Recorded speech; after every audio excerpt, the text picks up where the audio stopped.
Tim SAR gabungan menemukan nelayan yang dinyatakan hilang saat kapal yang ditumpanginya mengalami tabrakan di Sungai Pangkajene, Sulawesi Selatan. Korban ditemukan dalam kondisi sudah tidak bernyawa.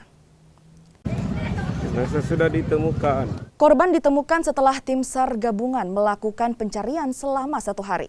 Korban ditemukan 100 meter dari lokasi kejadian. Diketahui korban bersama 11 orang menumpang di kapal nelayan tradisional Joloro.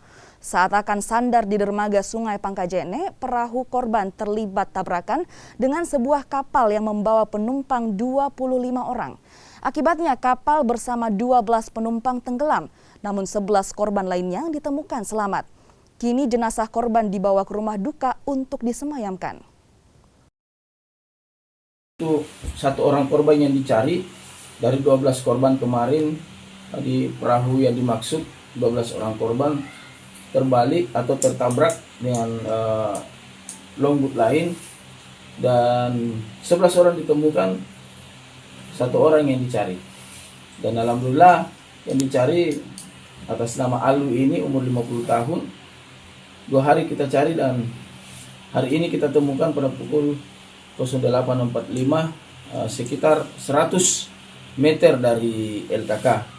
Korban atas nama Alwi almarhum langsung kita evakuasi ke rumah duka.